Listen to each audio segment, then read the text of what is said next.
PIT dellooti na buum ca boy boy ba ni mu ko farale di def saa su ne ci organiser ab conférence bu mag ci njiital Assane Ngom secrétaire général coordination départementale PIT bu Diourbel mu doonoon waxtaan wuy delloo nit ci ay valeur am rawatina ndaw ñu war a dese réew mi ëllëg. dama leen di présenter conférencier bi muy le professeur Magueye Kassé. Magueye Kassé est né le 15 mars 1949 à Kaolack. Cursus académique am en 1995, le professeur Magueye Kassé soutient sa thèse d'État intitulée Les relations culturelles entre la République fédérale d'Allemagne et l'Afrique subsaharienne, 1949-1980. Leur place dans la politique extérieure de la République fédérale d'Allemagne, Université Paris 8, mention très bien. 1995,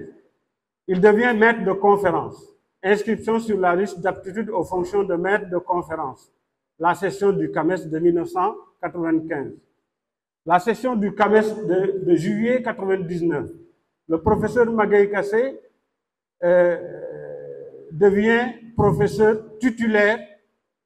des universités. En octobre 1999, il est nommé professeur titulaire des universités. Fonction administrative. 1986-1988, il devient le chef du département de langue et civilisation germanique, faculté des lettres et sciences humaines de l'Université de Dakar. 1991-2003, il devient le directeur de la pédagogie, des réformes universitaires et de la scolarité au rectorat de l'Université Cheikh Anta Diop. 1992,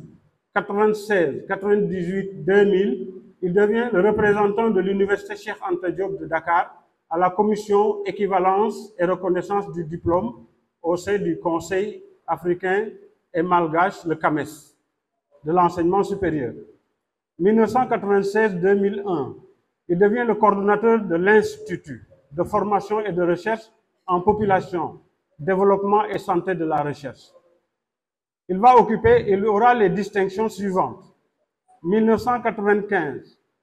il devient citoyen d'honneur de la ville de Louisville, au Kentucky, aux États-Unis. En 1999, il devient chevalier de l'Ordre national du Lion, du Sénégal. 2014, il est médaillé de Goethe, République fédérale d'Allemagne. 2018, il devient officier de l'Ordre national du Lion, Sénégal. 2019, il est médaillé de la reconnaissance du FESPACO, Festival panafricain du cinéma et de la télévision de Ouagadougou, 26e édition. 2022, il devient ambassadeur du Festival international du film de Dakhla au Maroc, édition 2022, 10e édition. 2022, prix spécial Images et Vie du Festival de cinéma Images et Vie, 22e édition, du 9 au 12 novembre 2022 à Dakar. 2023, il devient citoyen d'honneur de Khourigba, Maroc, Festival du cinéma africain, mai 2023. Avril 2009, le professeur Magueye Kassé est professeur titulaire des universités de classe exceptionnelle, retraité du département de langue et civilisation germanique de l'Université Cheikh Anta Diop. A dirigé des thèses de 3e cycle à l'Université Cheikh Anta Diop de Dakar, anciennement directeur des universités, directeur des réformes universitaires et de la pédagogie de l'UCAD, et des thèses d'État au Sénégal et à l'international. Il est spécialiste des études germaniques interculturelles du XVIIIe siècle, allemand, de la période classique allemande et son rapport à l'Afrique et de la pensée allemande et son influence sur Léopold Sédar Senghor, du théâtre de Bertolt Brecht, de la réception de l'art et du cinéma africain en Allemagne. Critique de cinéma et président de l'association Sembène Ousmane,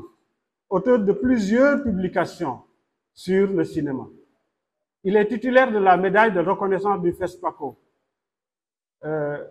Critique de jazz et de ses racines africaines, John Coltrane et le spiritualisme, Duque, Ellington, Omar Sosa, Thelonious Monk, Miles Davis, entre autres. commissaire général de la Biennale d'art africain contemporain, Dakar 2008, commissaire d'art africain contemporain, boursier Fulbright à l'université de Howard University, Washington, DC, 2012. Recherche sur les Africains et les Africains américains dans les camps de concentration nazis.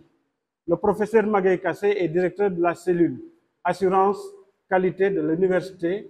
Dakar-Bourguiba, UDB, et directeur de l'unité de réforme et de recherche UFR, Langue et Affaires, UDB.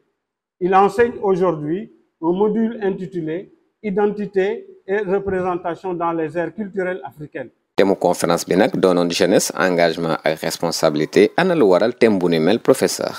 kenn réerul mbir ne xale moo yore ëllëgu réew te xale yi bu ñu nekkee ci situation biñ nekk tey jii réer xamuñu fuñ jëm li ñu soxla mënuñu ko am maanaam am liggéey am tàggat bi ci war am une formation professionnelle yooyu ndaw bu ñu leen bàyyee ak ñoom rek te duñu comprendre politique bi ñuy teg lan moo ko indi ak lu mu tekki su boobaa mën nañu wax ne que yooyu ndaw bu ñu sàgganee daañu leen perte lépp la ñu war a réformer tàggat beeg njàngale meeg biir kër yeeg ci biti xale yi dañu leen a war a toppatoo dañu leen a war a aar dañu leen a war a won yoon woo xam ne bi buñ ci jaaree xañ na mooy nekk yoon bi gën si ñoom. thème bi di jeunesse engagement ak responsabilité PIT tànn ko ci waxtoom suñu sukkandikoo ci responsable des femmes bu PIT madame Seck Issa Gueye yemu ci ndax woona opposition bi ñu voté massivement ngir ñu am majorité ci assemblée nationale. mu nekk nag thème de l'heure parce que ku wax jeunesse rek wax une grande partie de la population du Sénégal donc loolu moo taxoon ñu déplacé wu ñëw fii teewe waxtaan bi ànd ci aussi ak les jeunes yu nga xamante ni ñoom lañ fi fekk. que jeunesse mooy la fer de lance. lépp lu nga xamante ni yaa ngi koy def boo ci jiitalul jeunes yi du sotti parce que ñoom ñoo yore doole ji instant bii nii mais ñoo yore xadar bi aussi te dalal leen xamal leen dafay nekk lu am solo ci jamono ji ñu toll parce que enjeu yi ñu jëm dafa am solo lool te jeunesse bi aussi daf ci décisif moo tax ñu def suñu cible ci jeunesse bi waxtaan ak ñoom weccoo ak ñoom xamal leen li nga xam ne mooy xaar Sénégal ci lendemain yi ñu di ñëw. damay lancer jeunes yi rek ñu gën a conscient ci défi yi leen di xaar. maanaam jeunes yi gën a xool loxo yi ñuy jox Sénégal jeunes yi gën a xool aussi barque bi nga xamante ni moom la ñu embarqué le Sénégal mu nekk loo xamante ni c'est des lendemains incertains donc war nañu def un réveil boobu fa lañ leen di xaar ñu xool ñi nga xamante ni dinañ leen dénk prochaine élection législative yi di ñëw ba nga xamante ni nii kat opposition bi dinañu majoritaire à l'Assemblée parce que loolu mooy permettre un contrôle sur l'exécutif. bokkoon na ci responsable yi jóge woon Dakar fekkee ndaje mi Maodo Dieng secrétaire général UJDAN Union de la jeunesse démocratique Alboury Ndiaye muy ab organisation bu affilié ci parti de l'indépendance et du travail PIT. li muy prôné c'est ce qu'on appelle le communisme nag moo bi ci dégg c'est le mot commun ñoom ñëpp li ñuy xeex ak li ñuy taxaw mooy li ñëpp bokk mu nekk politique boo xam ne UJDAN gëm na ko parce que UJDAN en même temps dafa gëm l'internationalisme moo tax ñu jël seen bopp dippee ko Alboury Ndiaye le grand panafricaniste booy xool Alboury Ndiaye mi ngi di continuer mais mi ngi wàccee liggéey ca Doosa ngir di xeexal Afrique di xeexee boo xam ne doon cëslaayu Afrique ak intérêt Afrique ak Afrique jëm kanam loolu taxoon ñu jël UJDAN dippee ko Alboury Ndiaye sunu anciens yi ñoo ko créé à Kaolack en 1979. El Hadji Ndiaye jooju responsable parti bii di Taxawu Sénégal ànd na ci thème bi PIT tànn ngir delloo si ndaw ñi ci di leen former ngir ñu gën a xam fu ñuy teg seen tànk. ndaw dañ koy former ko mooy ci biir kër gi la ñuy commencer di ko former mu génn ci mbedd mi ñu koy former muy xool télévision ñu koy former muy dem école ñu koy former muy màgg ñu koy former ba muy mat góor wala jigéen mais bu am maturité donc su fekkee ne xale yi ñëw nañ fi te ni fi ñëwee tey yombatul de nga gis conférence bu ñu am conférence sax moo amatul waxtu ma nag conférence boo xam ne xale yi ña ngi fa bare niñ fa bare tey donc ma koy rafetlu bu baax a baax. lii nag du waa PIT rek ñoo ko war a amal waaye bépp parti bépp organisation wax nañuy def lu ni mel ngir delloo si ndaw ñi ba ñuy doxee yar ak i teggin. xam nga PIT moom idéologie communiste lay doxee idéologie bi muy doxee nag day di idéologie ba nga xam ne maanaam ay valeur la valeur de solidarité am na ci ndax solidarité mooy tax réew jëm kanam solidarité mooy tax nit ñi mën di xàcceendoo di dóorandoo solidarité mooy tax ñi néew doole mën a compter ci ñi nga xam ne ñoo leen gën a am solidarité mooy tax xeex su jógee pour ennemi maanaam ab koo xam ne daf ñuy tere doxal li ñu bëgg a doxal dañuy xàcceendoo di dóorandoo loolu moo waral solidarité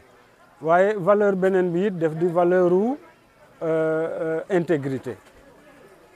PIT li ñu bëgg mooy intégrité intégrité mooy nit ñu intègre koo xam ne lu mu moomul moomu ko loo moomul ba ko fa looy def nga sédd ci ëllëg loolu mooy li nga xam ne mooy intégrité ñun itam waa PIT duñu ay politique politicienne duñu def politique politicienne ñun ay politique lañu duñu ay politicien ndax politicien moom mooy kiy dundee politique ñun nag